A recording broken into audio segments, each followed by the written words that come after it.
So, in our previous session, we explored the rhetorical devices that writers were experimenting with in the Elizabethan period. Now, let's step back and look at the big picture. What exactly was the Elizabethan age, both historically and in terms of its literary flavor? First, the historical background.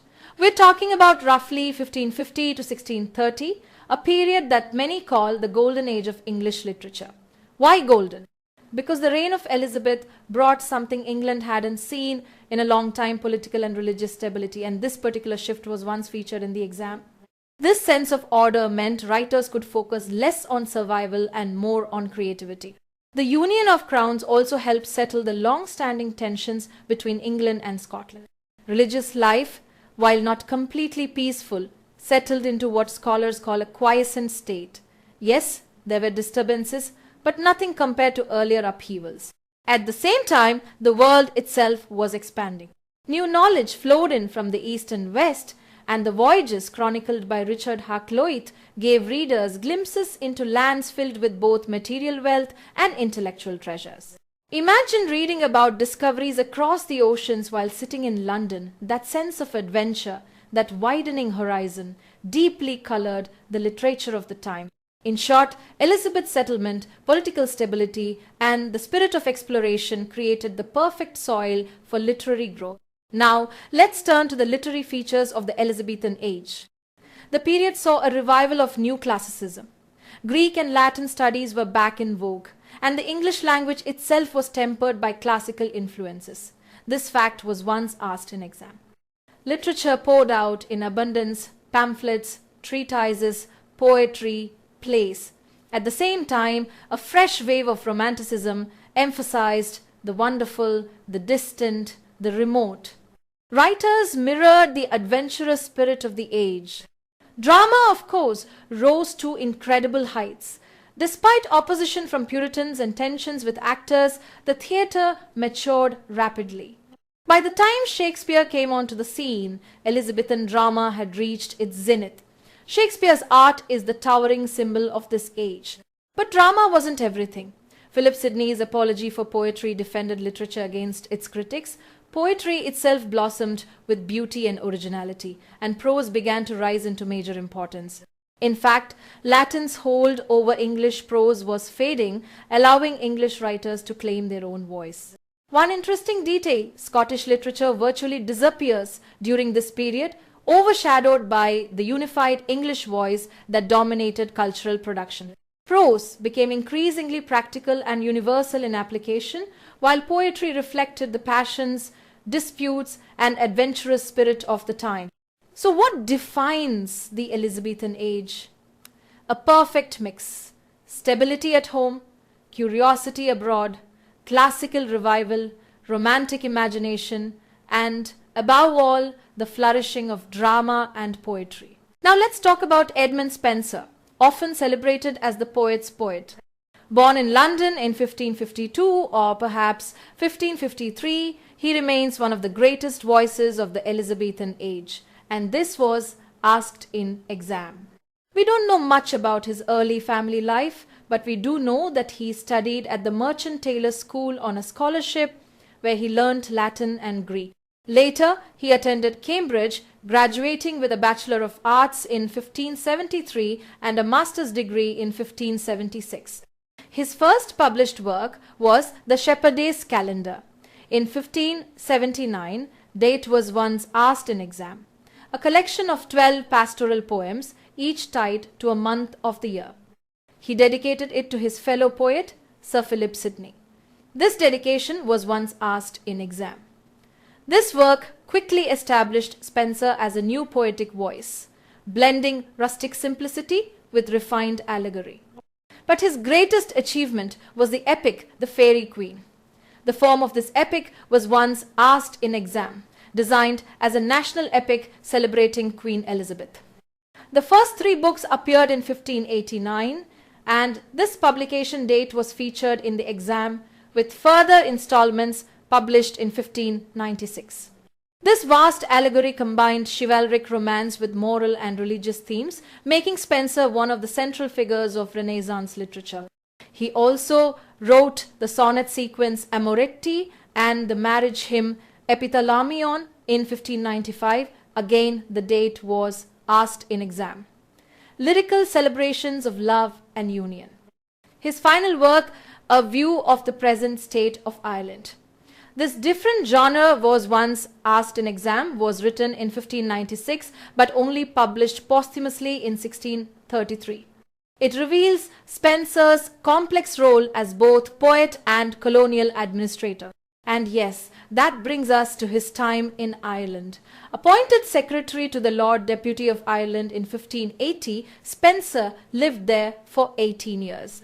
He was granted Kilcolman Castle and 3,000 acres, but during a rebellion in 1598, the castle was burnt. He fled to London, tragically losing a child in the fire.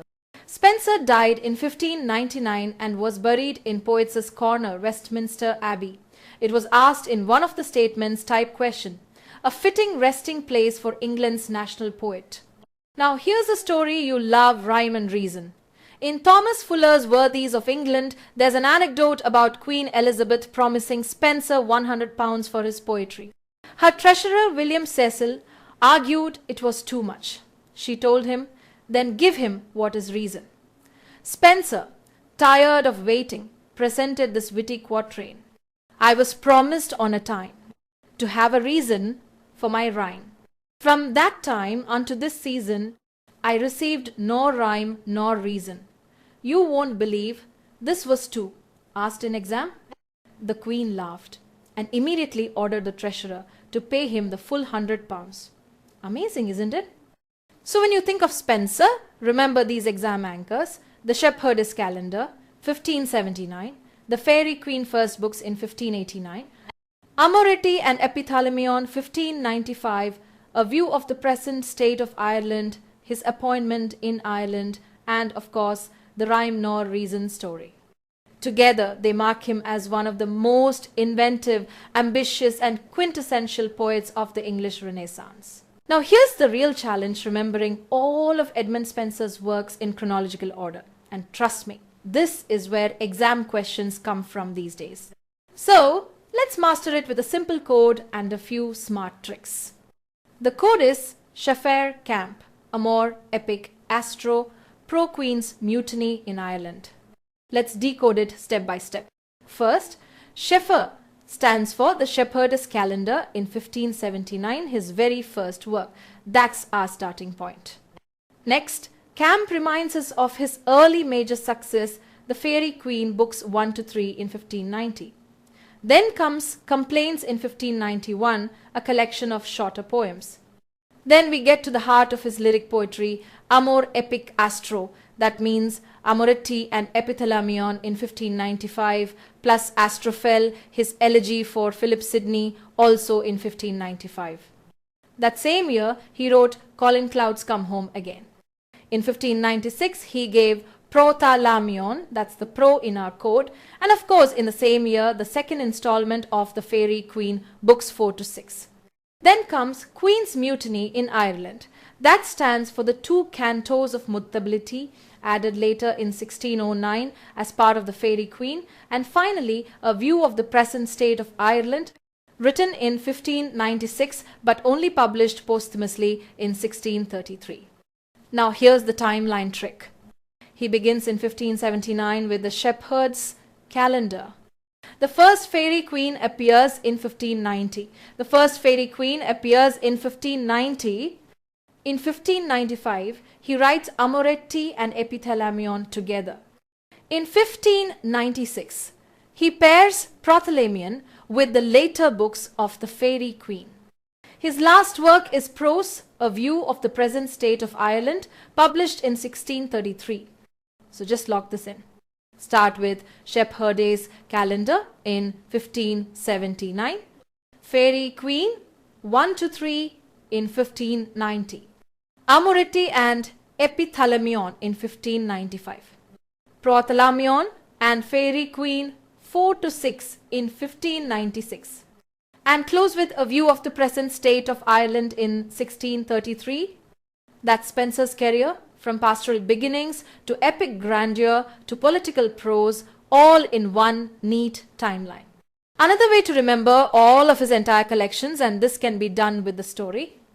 Let me tell you the story here. Once upon a time, in the year 1579, a young shepherd named Calender set off on a journey through a mystical land. This was, of course, the Shepheardes Calender, Spenser's very first published work. By 1590, the shepherd wandered into an enchanted land ruled by a grand queen. This was none other than the Faerie Queene, Spenser's epic celebration of Elizabeth and virtue. As he journeyed on, in 1591, he began hearing the complaints of creatures troubled by the vanity and corruption of the world. In 1592, his travels led him to discover an ancient axe of wisdom, Axiochus, his translation of a classical work, and nearby he encountered the tears of the muses and the spirit of Daphne transformed into a tree mourning her fate. By 1595, the shepherd fell in love with a maiden named Amoretti. His sonnet sequence Amoretti captured their courtship. On their wedding day, he sang a joyful nuptial hymn, the Epithalamion, to celebrate their union. But that same year, he also mourned in Astrophel, an elegy for Sir Philip Sidney, before finally returning home with Colin Clouds Come Home Again. In 1596, he composed lofty hymns in praise of divine and earthly love, followed by Prothalamion, a graceful wedding song written to honor noble marriages. He also released the second part of the Faerie Queene that year, continuing the Queen's battles of virtue. Years later, in 1609, the shepherd reflected on the great Mutability cantos, meditations on the ever-changing nature of the world. And finally, posthumously in 1633, he left us a view of the present state of Ireland, closing the circle of his journey not as a shepherd in fairyland, but as a statesman in a troubled land. So through this shepherd's travels, we can recall every milestone in Spenser's career, from the Shepheardes Calender to the Faerie Queene, Amoretti and Epithalamion, Prothalamion, the Mutability cantos, and finally his view of Ireland.